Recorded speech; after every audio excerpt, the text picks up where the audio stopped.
গল্পের নাম the silent manor. লেখিকা ডায়না ইমরোজ লাকি। পর্ব ৭। মীরকে চিন্তিত দেখে রাফিদ বলল, তোর কি হয়েছে? কি ভাবছিস? তেমন কিছু না। তুই জিজ্ঞেস করলি না কখন এলাম? মিনিট ৪০ হয়। তোর হাতে এটা কিসের বই? আহির জিজ্ঞেস করল। দ্য সাইলেন্ট ম্যানর বই। বাবাও বইটি পড়েছে। এখানে আসার পর শুনলাম মায়াও পড়েছে। বইটা পড়লে নাকি চিন্তায় ধরবে, ঘোর থেকে যাবে। তাই ভাবছি পড়ে দেখি। দে দেখি বইটা। আহির চাইল। মীর দিল। The silent manor. বইটির লেখকের নাম সুফিয়ান হায়দার। বইটাতে সময়কাল লেখা আছে, অনেক আগের। আমি এটা ফাঁকে ফাঁকে পড়ব, কাজের জন্য হয়তো সময় পাব না। তাই বইটা পুনরায় এগিয়ে দিল মীরের দিকে। মীর বলল, আজ পড়তে ইচ্ছে করছে না। ভালো লাগছে না কিছু? পরে পড়ব। আমি আসছি, বাবার সাথে কিছু কাজ আছে। তোরা আড্ডা দিচ্ছি বলে রাফিদ চলে যায়। রাত বাড়ছে। মায়া ঘরে একা একা শুয়ে আছে। তৃষ্ণা আজ তার সাথে নেই। তার মায়ের সাথে ঘুমাবে বলে চলে গেছে। মায়া অনেকবার বলেছে তার ভয় করছে, একা একা ঘরে থাকতে পারে না। বিদেশে থাকাকালীন এরকম সমস্যা ছিল না। দেশে ফেরার পর থেকেই সমস্যাটা দেখা দিয়েছে। এটা সমস্যা অযথা ভয় উদ্বেগ থেকে হচ্ছে কিনা সে জানে না। যেদিন গ্রামে এসেছে সেদিন রাতে জন্তনের সাথে ঘুমিয়েছিল। সেদিন রাতেই এক ভয়ঙ্কর স্বপ্ন দেখে। এরপর ঘুম থেকে উঠে দেখে সব মিথ্যা, অর্থাৎ স্বপ্ন। কিন্তু স্বপ্নটার ঘোর যেন রয়ে গেছে। মায়া একবার ঘড়ির দিকে দেখল। সময় এখন রাত ১২টা ছুঁই ছুঁই। ঘুম পাচ্ছে তার, ভয়ও পাচ্ছে। ভয়ের জন্য ঘুমাতেও পারছে না। তখনই ঘড়িতে টং করে শব্দ করে ১২টা বেজে গেছে। মায়া ভৌতিক গল্পের বইতে পড়েছে রাত ১২টার পরেই ভূতেরা আসে। এটাই ওদের নির্দিষ্ট সময়। এমন সময় ঘরের আলো নিভে যায়। মায়া বিস্ময়কর হয়ে উঠল। বাল্ব নিভে গেছে, শুধু কিছু মোমবাতি জ্বলছে। এক ধরনের পিতলের হাড়ির ভেতর মোমবাতি জ্বালিয়ে রাখা। সোনালি আলো দিচ্ছে বেশ। জানালা ভেদ করে এসে পড়েছে চাঁদের আলো। মায়া শোয়া থেকে উঠে বসে। চারপাশ খুবই নিস্তব্ধ। এমন মনে হচ্ছে এখনই কেউ হানা আনবে মায়ের উপর। সে ভয়ে দোয়া পড়তে শুরু করে। পরে বুকে ফুঁক দিল, কিন্তু ভয় কমল না। কিভাবে কমবে? মুহূর্তে বাথরুম থেকে জল পড়ার তীব্র শব্দ ভেসে আসছে। মায়ের বুকের ভেতর চিনচিন ব্যথা শুরু করল। তার সাথে থকথক শব্দ। চিৎকার করতে ইচ্ছে করছে, কিন্তু গলা থেকে শব্দ বের হচ্ছে না। সে বিছানা থেকে নামল, চাদরটা পেঁচিয়ে নেয়। এরপর বাথরুম এর দিকে হেঁটে গেল। স্পষ্ট শোনা যাচ্ছে জল পড়ছে, কিন্তু নিজে থেকে জল কিভাবে পড়বে? স্বপ্ন সত্যি হয়ে গেল না তো? বাথরুম এর কাছে পৌঁছে দরজা খুলে ভেতরে গেল। আপনা আপনি জল পড়ছে। মায়া জলের কলটি বন্ধ করে দেয়। এরপর বাইরে চলে আসে। বাইরে এসে মায়ের ভয়টা আরও বেড়ে যায়। সে যখন বিছানা থেকে নামল তখন কম্বলটা বিছানা ছিল, কিন্তু এখন ফ্লোরে পড়ে আছে। মায়া অস্ফুট আতঙ্কে জড়সড় হয়ে গেল। কম্বলটি কাপা হাতে ভয়ে ভয়ে তুলছে। ঠিক তখনই মায়ের মনে হলো খাটের নিচে কেউ উবু হয়ে শুয়ে তার দিকে তাকিয়ে আছে। মায়া ঘেমে গেল, প্রচণ্ড ঘেমে গেল। তার বুকের ধুকধুক শব্দটা খাটের নিচ অবধি যেন চলে গেছে, কিন্তু অচেনা শুয়ে থাকা ব্যক্তিটি চলে যাচ্ছে না। মায়া ঘুরে তাকাল খাটের নিচ। ভয়ঙ্কর এক বিকৃত আকৃতির রূপ নিয়ে একটা মেয়ে মায়ের দিকে তাকিয়ে আছে। মায়া তির্যক কণ্ঠে চিৎকার দিয়ে দরজা খুলে বাইরে যেতে চাইল। এমন সময় রাফিদের সাথে ধাক্কা লাগল তার। মায়াকে বিচলিত দেখে রাফিদ জড়িয়ে ধরল তাকে। মায়া ফোপাচ্ছে। রাফিদ বারে বারে জিজ্ঞেস করল, কি হয়েছে? ভয় পেয়ে আছিস কেন? ঘরে কে নাকি স্বপ্ন দেখেছিস? বল আমায়। ও একসাথে অনেকগুলো প্রশ্ন করল রাফিদ। মায়া নিজেকে কোনমতে সামলে বলল, দাদা খাটের নিচে কেউ আছে কি? কি বলছিস? সত্যি গু? আমি সত্যি বলছি। এখনো ও খাটের নিচেই আছে কি? চল ভেতরে দেখছি কি। রাফিদ ঘরে প্রবেশ করে। এরপর খাটের নিচে উকি মেরে উৎকণ্ঠিত দৃষ্টিতে তাকিয়ে রইল। মায়া বুঝতে পারল আহত মেয়েটিকে দেখেছে। রাফিদ ভয় পাচ্ছে। দাদা তুই ওকে দেখেছিস? সরে আয়, আঘাত করবে। তুই ঠিকই বলেছিস মায়া। খাটের নিচে একে? তুই ওকে আগে থেকে চিনিস? আমি ওকে কিভাবে চিনব? ভূতটি একদম তোর মতো দেখতে। কি বলছিস? সত্যি বলছি। তার মানে ও আমার রূপ ধারণ করেছে কি? একদমই তাই। তোর যা রূপ খুব সহজেই ও নকল করে নিয়েছে কি? দাদা। মায়া ভয়ের চোখেই রেগে গেল। রাফিদ বসা থেকে উঠে আওয়াজ করে হেসে উঠল। মায়া দেখল এতক্ষণ তার দাদা তার সাথে মজা করেছে। নিশ্চিত হলো। রাফিদ হাসি থামিয়ে বল, নীল। এরপর ঘরের আলো জ্বালালো। একটা বাল্ব কেটে গেছে, যেটা জ্বলছিল। রাফিদ আর একটা ধরাল। এরপর চেয়ারে বসে জ্যাকেটের পকেট থেকে সিগারেট বের করল।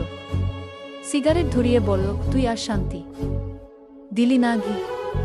আমি তো সারাদিনেও তোকে বিরক্ত করি না দা। এখন বলছিস শান্তি দিচ্ছি না? আমার কথা বলিনি, ভূতের কথা বলেছি। মানে? মানে ভূত তোর জন্য একটু রাতে শান্তি মতো থাকতে পারছে না? আমি সত্যিই ভূত দেখেছি। বাথরুমের জলটা পর্যন্ত ও ছেড়েছে। বালতি ভরে জল নিচে পড়ছিল। তো এতে ভয় পাওয়ার কি আছে? ভূত কি তোর মতো নোংরা যে গোসল করবে না? গোসল করতে গিয়েছিল। ঘরের আলো নিভিয়ে দিয়েছিল। ওর নিশ্চয়ই লজ্জা লাগছিল। দাদা আমি মোটেই মিথ্যা বলছি না। রাফিদ সিগারেটের ধোঁয়া ছেড়ে বল, মিথ্যা তো আমিও বলছি না। ঘি। মায়া থেমে গেল। রাফিদ তার সাথে মজা করছে, অথচ সে ভয় পেয়ে আছে। মায়া গাম্ভীর্য মুখ করে ফেলেছে দেখে রাফিদ বল, পাগলের ডাক্তার দেখাতে হবে। কাকে? তোকে। কেন? পাগলকে তো পাগলের ডাক্তারই ভালো করতে পারবে, তাই না? আমি পাগল? মায়া হা হয়ে গেল। তা না হলে কেউ ঘরের ভেতর ভূত দেখে? সত্যিই বলছি, চোখে ঘুম ছিল তাই ভুল দেখেছিস। তাহলে জলের কলকে ছাড়ল? তুই দেশে আসার আগ পর্যন্ত ঘরটা বন্ধ ছিল। বাথরুমের কলে একটু সমস্যা ছিল, সারানো হয়নি, মনেও ছিল না, তাই মাঝে মধ্যে একাই জল পড়ে। তাহলে বিছানা থেকে কম্বল কিভাবে পড়ে গেল? আমি তো ফেলেনি।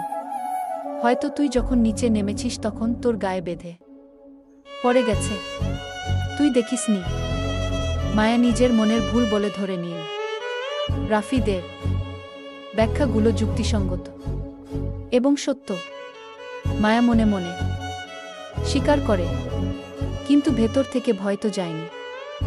রাফিদ সিগারেট টানা শেষ করে শেষ খণ্ডিত অংশটি বারান্দা থেকে ফেলে দেয়। আচ্ছা তুমি আমার ঘরে কেন আসলে এই সময়ে? মায়া হঠাৎ নীরব কণ্ঠে প্রশ্ন করল।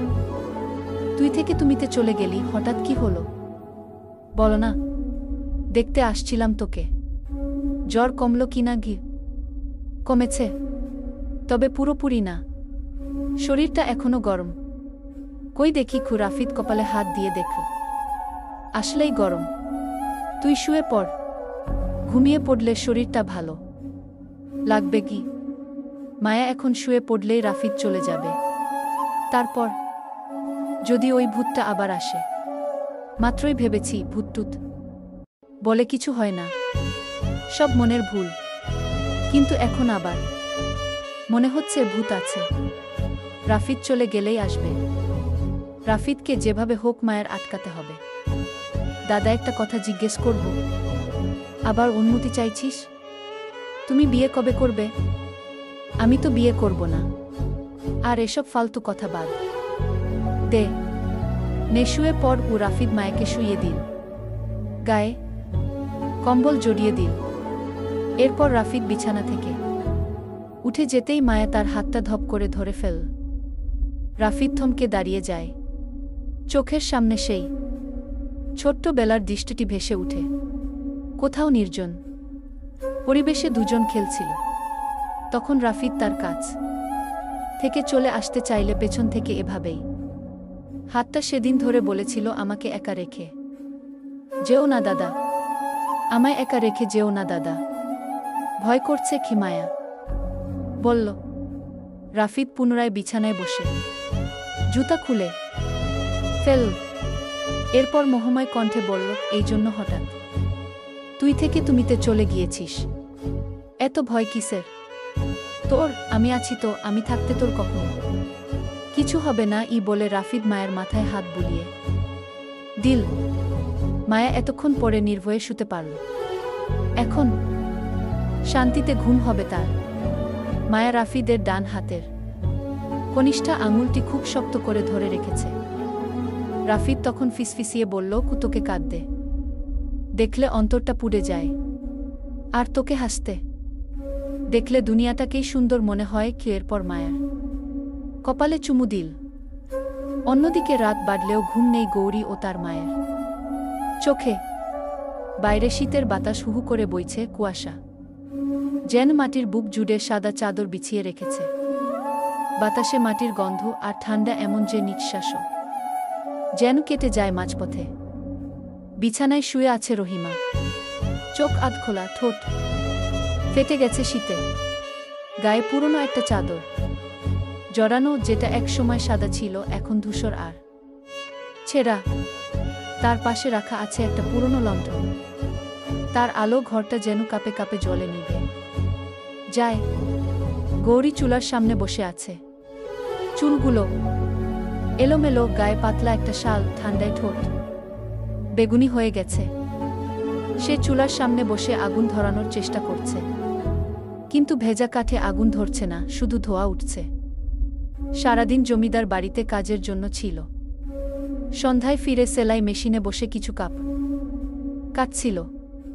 একজন 2টা থ্রিপিস আর একটা ফতুয়া বানাতে দিয়ে গেছে। রান্নার সুযোগ হয়নি। চুলার ধোঁয়ায় চোখ জ্বালা করে জল চলে আসে, কিন্তু সে পাপড়ি দিয়ে মুছে আবার চেষ্টা করে।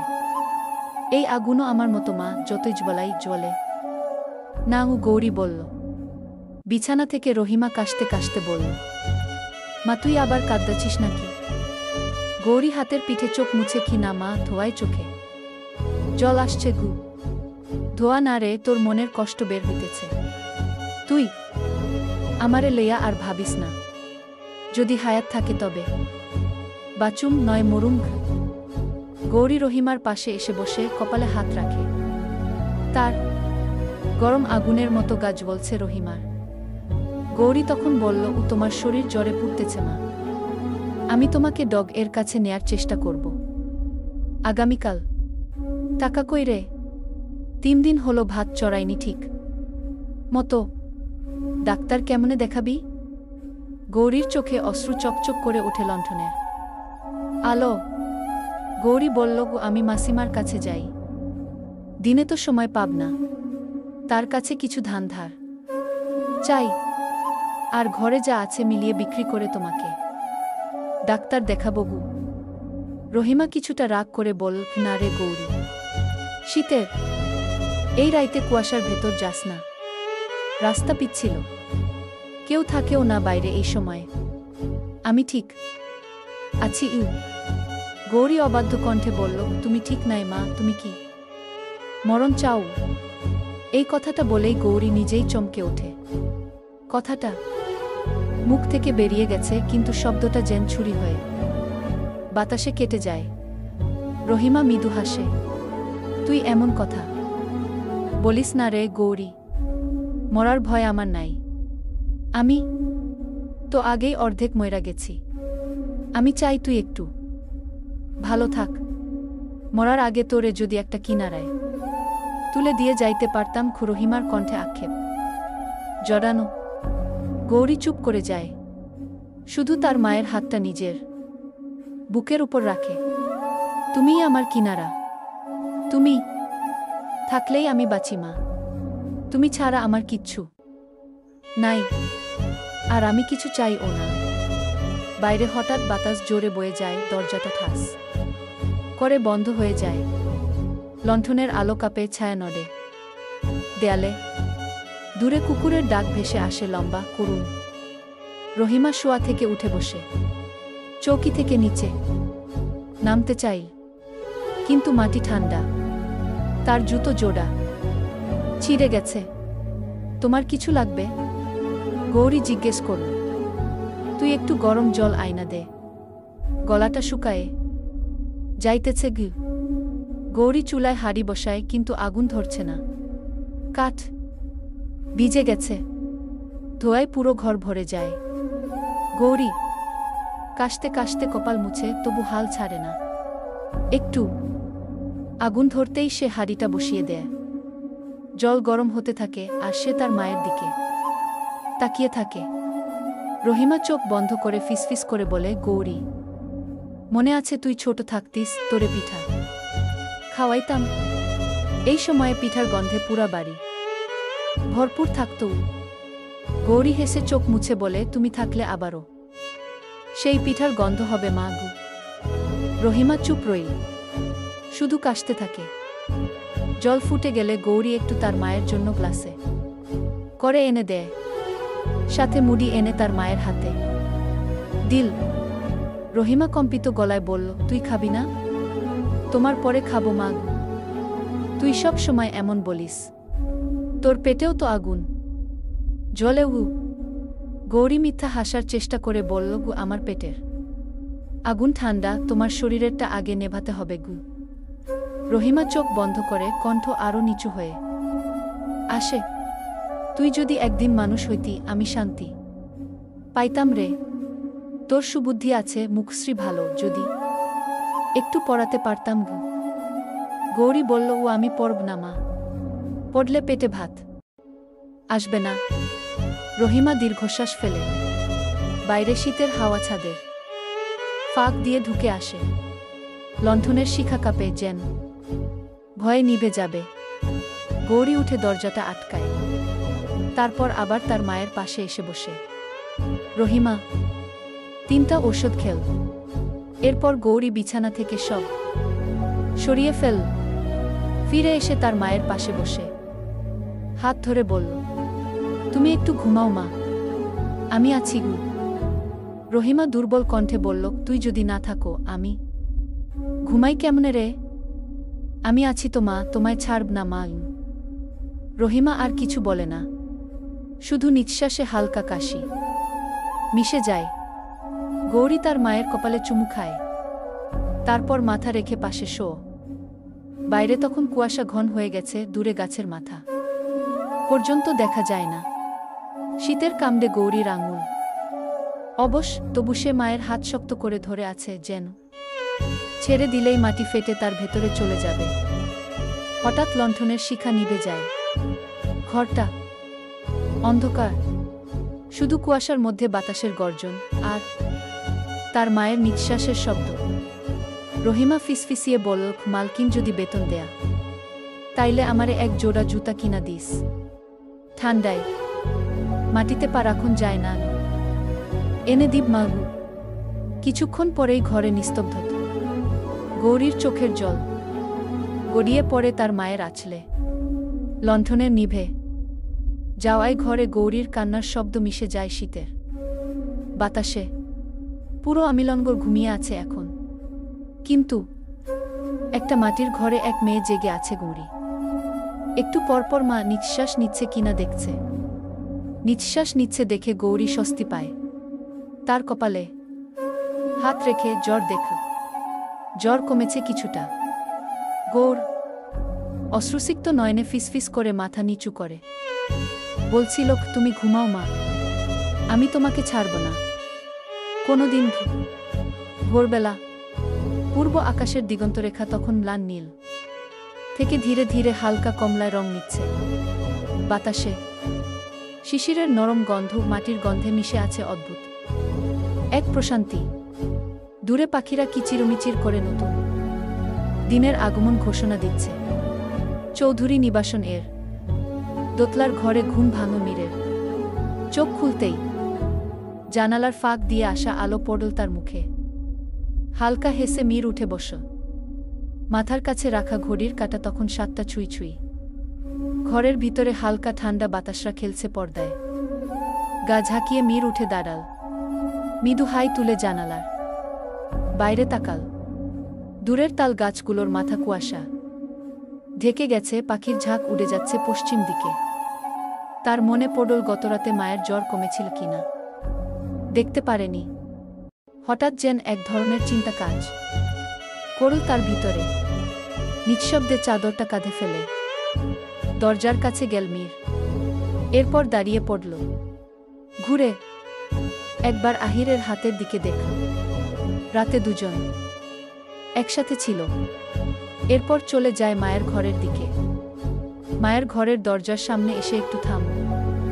ভেতর থেকে খুব হালকা শ্বাসের শব্দ আসছে। দরজার ফাঁক দিয়ে চোখ রাখতেই দেখল জানালার আলো পড়েছে ঘরের এক কোণে। মায়ের চুপচাপ ঘুমিয়ে আছে, পাশে রাফিদ। রাফিদ আধঘুমে, হয়তো সারারাত জেগেছিল বোনটার পাশে। মায়া রাফিদ এর আঙুল ধরে রেখেছে, যেভাবে ছোট্ট বাচ্চারা ধরে রাখে। মীর এক মুহূর্তের জন্য চুপ করে তাকিয়ে রইল। তার মুখে একরাশ কোমলতা ভেসে উঠল। চুপিসারে নিজের মনে বলল, জ্বর কমে গেছে বোধহয়, ভাই যেহেতু পাশে ভালোই। তারপর মৃদু হেসে দরজার ফাঁক আস্তে বন্ধ করে দিল। কোনো শব্দ না করে ঘুরে দাঁড়াল। আজ মায়েকে আর বিরক্ত করা যাবে না, এই ভাবনা নিয়ে ধীরে ধীরে প্রাঙ্গণের দিকে হাঁটল মীর। বাইরে তখন সকাল পুরোপুরি জেগে উঠছে। চণ্ডীপুটের নিচে এক বৃদ্ধ কাজের লোক উঠোন ঝাড়ছে। বাতাসে মৃদু ধুলো উঠছে। উঠোনের পাশে নলকূপে একজন বালতি ভরছে, জল পড়ছে টুকটাক শব্দ করে। পুকুর পাড়ে দাসীরা আছে, তারা মূলত সমস্ত অনুচারীদের জন্য রান্না বান্না করে। মীরের চোখ পড়ল অশ্বশালার দিকে। সেখানে তার প্রিয় অশ্ব অগ্নিল বাঁধা। কালো রঙের সেই অশ্ব যেন সূর্যের আলো চকচক করছে। অগ্নিল মীরকে দেখেই মৃদু রেশা ছাড়ল, যেন অভিমান করে বলছে, আজ এত দেরি কেন? মীর এগিয়ে গিয়ে ওর গলা স্পর্শ করল। অগ্নিল নাক ঘষল তার কাঁধে। মীর হেসে বলল, চল আজ সকালে একটু ঘুরে আসা যাক হে বন্ধু। কিন্তু এখনই তার অশ্বে চড়া ঠিক হবে না। মায়ের কথা মনে পড়ল আবার। তবুও অশ্বের গায়ে হাত বুলিয়ে দিল যত্ন করে। তারপর একখানা কাপড়ে অগ্নিলের চোখমুখ মুছে দিল। জলভর্তি বালতি থেকে একটু জল খেতে দিল। আকাশের রং তখন আরো উজ্জ্বল হয়েছে। বাড়ির ছাদে কয়েকটা পায়রা বসে আছে। দিগন্তে সূর্যের প্রথম গোলক দেখা দিচ্ছে। মীর একটু দূরে দাঁড়িয়ে দেখল কুয়াশার চাদর সরছে ধীরে ধীরে। গ্রামটা যেন ঘুম থেকে জেগে উঠছে নতুন দিনের সুরে। রান্নার গন্ধ ভেসে আসছে বাতাসে। মীর গভীরভাবে শ্বাস নিল। যেন এই নীরব সকাল, এই আলো, এই কুয়াশা সবই তাকে এক অদ্ভুত শান্তি দিচ্ছে। হঠাৎ পেছন থেকে ডাক এল, বাবু চা দিব? মীর ঘুরে দেখল বুলবুল। মীর হেসে বলল, না বুলবুল এখনই নয়, আগে একটু হাঁটতে যাব। তারপর আস্তে আস্তে পায়ে পায়ে পুকুর ঘাটের দিকে রওনা দিল। জলচর পাখিরা তখন ডানা ভিজিয়ে খেলছে। পুকুরের জলে সূর্যের প্রতিফলন কাঁপছে হালকা ঢেউজে। মীর থেমে দাঁড়াল। তার চোখে একরাশ নীরবতা। বাতাসে তার চুল এলোমেলো হয়ে গেল। দিগন্তের দিকে তাকিয়ে মীর মৃদুস্বরে বলল, আজ দিনটা ভালো যাবে নিশ্চয়ই। সকালের পাখিরা তার কথার উত্তর দিল যেন সুরে সুর মিলিয়ে, আর অগ্নিল দূর থেকে একবার রেশা ছেড়ে যেন জানিয়ে দিল, আমি আছি। মীর হাসে। মীর তখন দেখল বাড়ির ভেতরে একটা মেয়ে প্রবেশ করেছে, তার মাথায় দীর্ঘ কাপড় টানা। মীর গৌরীকে সন্দেহ করে দ্রুত হেঁটে তার কাছে আসে। গৌরী দাঁড়িয়ে যায়। মীর একবার এদিক ওদিক তাকিয়ে দেখল, এরপর প্রশ্ন করল, তুমি নিশ্চয়ই গৌরী? গৌরী নিশ্চুপ। আচ্ছা, তোমার বাবা কিভাবে মারা গিয়েছিল? গৌরী এবার যেন একটু অস্বস্তিতে পড়ে গেল। দুহাতে শক্ত করে নিজের পোশাক নিজেই মুষ্টি করে ধরল। মীর দ্বিতীয়বার কিছু বলার আগেই গৌরী বলল, আমার কাজ আছে, দেরি হলে মালকিন বকবেন গু। বলে দ্রুত পায়ে হেঁটে চলে গেল ঘরের ভেতরে। রান্নাঘরে শেফালি মাছ কাটছে, শালুকও আছে। গৌরী গিয়ে কাজে হাত লাগাল। শালুক তার দিকে তাকিয়ে বলল, তোর মায়ের এখন কি অবস্থা? শরীর তা ভালো, আগের মতোই আছে। আরেকবার ডাক্তার দেখানো উচিত গু। তাহলে দেখা গু, আপনি এই মাসের বেতনটা দিলেই দেখাব গু। শালুক নিশ্চুপ রইল। তার হাতে চায়ের পাতিল ছিল। নিচু স্বরে গৌরীকে বল, সবাইকে চা দিয়ে আয়। উপরে মায়া আছে, ওকেও দিস। অতিথি আছে, তাদের দিতে ভুলে যাস না আবার। গৌরী মাথা আওড়ালো, আচ্ছা। গৌরী চা হাতে নিয়ে দোতলায় গেল। বাড়ির লোক অতিথি কোন দিকের ঘরে থাকে সে জানে না। স্থির হয়ে দাঁড়িয়ে একদিকে চলে গেল। একটা ঘরের সামনে গিয়ে দাঁড়ায়। ঘরের দরজাটা হাট করে খোলা ছিল। গৌরী ভেতরে প্রবেশ করে। টেবিলের উপর চায়ের ট্রে রাখল। এক কাপ চা হাতে নিয়ে বিছানার দিকে ঘুরে তাকালো। আহির ঘুমাচ্ছে চিত হয়ে, ডান হাতটা সোজা করে রাখা, গায়ে কম্বল। গৌরী চিনতে পারে। চায়ের কাপটা সে হাত থেকে রেখে দেয়। এরপর সোজা চলে যায় রান্নাঘরে। কিছু চা পাতা বেটে নিল, কুসুম গরম জল নিল। এরপর পুনরায় আহিরের ঘরে চলে আসে। ধীরস্থিরভাবে আহিরের হাতের পট্টি খুলে দেয়া, ক্ষতস্থানটি পুনরায় পরিষ্কার করে দিল। বেটে আনা চা পাতা ক্ষতস্থানে দিল, পুনরায় পট্টি বেঁধে দিল। গৌরী মনে মনে বল, নিশ্চয়ই বাড়ির অতিথি, খেয়াল রাখার মতো বোধহয় কেউ নেই, সবাই তো ব্যস্ত। এক কাপ চা টেবিলে রাখল, বাকি চা ট্রেতে করে নিয়ে চলে যেতেই পেছন থেকে মলিন কণ্ঠ ভেসে আসে, গৌরী, আমার ক্ষত বিক্ষত জায়গাটি পূর্ণ করে দেওয়ার জন্য শুক্রিয়া। গৌরী থমকে দাঁড়িয়ে পড়ল। আহির সজাগ, এতক্ষণ সবকিছু টের পেয়েছে। গৌরী বুঝতে পারল না, নিজের কাছেই নিজের জন্য লজ্জিত হচ্ছে। কিন্তু এখানে লজ্জার কি আছে? একজন অসুস্থ ব্যক্তির সেবা করা উত্তম কাজ। গৌরী ঘর থেকে চলে যেতে চাইল। আহির ফের দাঁড় করিয়ে বলল, কি আমার হাতের পট্টি ভালো করে পেঁচানো হয়নি, খুলে যাবে, এটা ঠিক করে দিয়ে যাও। গৌরী দাঁতে দাঁত চেপে ঘুরে তাকাল। ট্রেটা রাখল। আহির খাটে পাশে উবু হয়ে শুয়ে আছে। হাতটা আগ বাড়িয়ে এগিয়ে দিল। গৌরী পা আধভাজ করে বসে হাতের পট্টি খুলে ফেল। আহির তখন বলল, গো আমি এতক্ষণ সজাগ ছিলাম, চোখ আধ খোলা ছিল, তোমাকে আমি আগেই দেখেছি, বাধা দেয়নি, ভালোই লাগছিল তোমার যত্ন। গৌরী চুপচাপ তার কাজ করল। আহিরের কোনো কথার প্রতিক্রিয়া করল না। গৌরী উঠে দাঁড়াল যাওয়ার জন্য। আহির শোয়া থেকে উঠে দাঁড়াল। গৌরীর সামনে দাঁড়িয়ে বলল, তুমি কথা বলতে পারো না? গৌরী পাশ কেটে যেতে চাইল। আহির হাত বাড়িয়ে বাধা দেয়। জবাব না দিয়ে কোথায় যাচ্ছ? তুমি সত্যিই কথা বলতে পারো না? কোনো জবাব নেই গৌরীর। কথা না বলতে পারলেও একটা সুবিধা আছে, সুন্দরী। মেয়েরা রঙে ঢঙে কথা বলে, কথা শুরু করলে থামে না, মশার মতো ভন ভন করতেই থাকে। গৌরী এবার ও চুপচাপ। আহির পুনরায় বলল, থাক, তোমাকে বিরক্ত করব না, তোমার কাজ কর, দরকার পড়লে আমি তোমার সাথে কথা বলে নেবগু। গৌরী চলে যায়। আহির একা একা হাসল। সকাল গড়িয়ে যায়।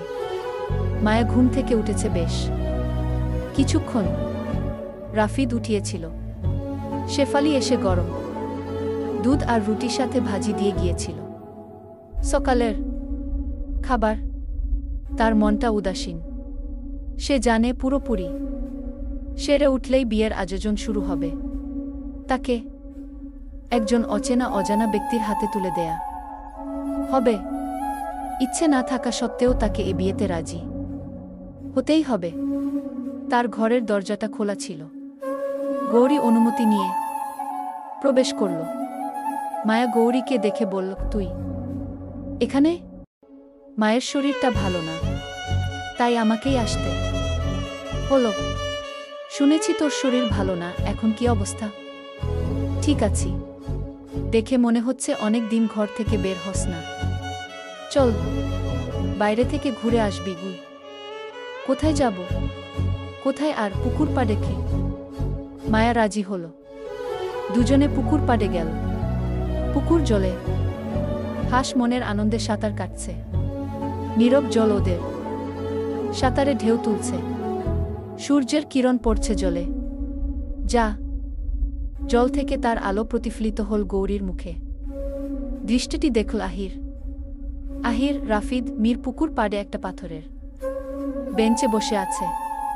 তিনজন এর হাতেই সিগারেট। গৌরীকে দেখে আহির সিগারেট ফেলে দেয়। মায়া পুকুরের শেষ শানে নামল। গৌরী উপরেই দাঁড়িয়ে রইল। আহির তখন মীরকে নিয়ে পুকুর ঘাটে উপস্থিত হয়। গৌরীকে শুনিয়ে শুনিয়ে সে এটা ওটা বলতে থাকল, কিন্তু মীর সেসব না শুনে মায়ের দিকে দেখছে। তখন মায়ের শরীরের অবস্থা জানার জন্য তার ঘরে যেতে চাইলে থমাস তার সামনে উপস্থিত হয়। মীরের সাথে কথা আছে বলে দূরে নিয়ে যায়। অতঃপর এখন দেখছে মায়কে। হাস্যোজ্জ্বল মুখ তার। জ্বর নেই বলে ধরে নীল মীর। আহির এটা ওটা বলতে বলতে পেছনে সরতে থাকল। বেখেয়ালি ভাবে ঘাটের উপর থেকে নিচে সিঁড়ি বেয়ে গেছে। আহির আর একটু পেছনে গেলেই পড়ে যাবে। মীর মায়ের দিক থেকে দৃষ্টি সরিয়ে আহিরের দিকে নিতেই সে পা পিছলে পড়ে যেতেই গৌরী চেঁচিয়ে হাত এগিয়ে বলল, ও সামলে গি। মীর ধরে ফেলে আহিরের হাতটি। মায়া আতঙ্কিত হয়ে উঠল। রাফিদ দৌড়ে আসে। আহির স্তব্ধ হয়ে গেল। মীর বল, ও এখনই পড়ে যেতিস, মন থাকে কই? চল এখান থেকে। কি তারা তিনজন চলে যায়। আজ শুক্রবার, জুমার দিন। জোহরের আয়ান এখনো পড়েনি। আয়ান দিতে দিতে এখনো 15 মিনিট এর মতো বাকি। শুক্রবার বলে আহির আজ বাইরে বের হয়নি তদন্ত করার জন্য। চৌধুরী বাড়ির ছাদে তারা আড্ডা দিচ্ছে। রাফিদ রেলিং ধরে প্রকৃতি দেখছে। আহির বেতের চেয়ারে বসা। তার সামনে মীর। মীর একটা সিগারেট ধরিয়ে বলল, জানিস রাফিদ, মোহিনী ওর সিদ্ধান্ত জানিয়েছে। সেও প্রেমে হাবুডুবু খাচ্ছে। ভাবতেই অবাক লাগছে গি। রাফিদ বল, কি বলছিস? সত্যি বলছিস নাকি? আমি মিথ্যে বলব কেন? ও চিঠিতে ওর উত্তর জানিয়েছে। চিঠিটা আমার কাছেই আছে, তুই দেখতে পারিস। আহির বলল, খুব ভালোই হলো, প্রেমে সফল। বিয়েটা শীঘ্রই করে নে, আমি যাতে দেখে যেতে পারি। তাদের কথোপকথন শুনে নে মায়া। গৌরী আর সে আসছিল ছাদে কাপড় শুকাতে। মায়ের ভেতরটা ভেঙে গেল। গৌরী মায়ের অভিব্যক্তি দেখে কিছু বুঝতে পারল। এরপর তাকে নিয়ে ছাদ থেকে চলে যায়। আহির, রাফিদ, মীর জুমার নামাজের জন্য গোসল শেষে তৈরি হয়ে নেয়। আহির কালো রঙের পাঞ্জাবি পরল। মীর এবং রাফিদ সাদা রঙের পাঞ্জাবি পরে নেয়া। মীর তার ঘর থেকে বের হতেই দেখল ফ্লোরে কিছু একটা পড়ে আছে, একটা ভাঁজ করা পৃষ্ঠা। হাতে তুলে নীল পৃষ্ঠাটি। এটা সেই চিরকুট যেটি সেদিন উত্তরপাড়া থেকে আসার সময় এক অচেনা লোক দিয়েছিল। মীর চিরকুটটি ড্রয়ারে রেখে দিল। তখন মনে পড়ে চিরকুটে একটি চিত্র আঁকা ছিল, যেটা সেদিন বোঝা যায়নি। মীর ড্রয়ার খুলে চিরকুটটি খুল। চিত্রটি দেখল একটি পুরনো প্রাসাদ। আশ্চর্যের বিষয় হল প্রাসাদটি ঠিক উত্তরপাড়ার সেই প্রাসাদটির মতন। মীর স্তম্ভিত হয়ে গেল। ঠিক তখনই মসজিদ থেকে আয়ানের সুর ভেসে আসে। পরের পর্ব পড়ার জন্য অবশ্যই একটা লাইক আর কমেন্ট করে যাবেন।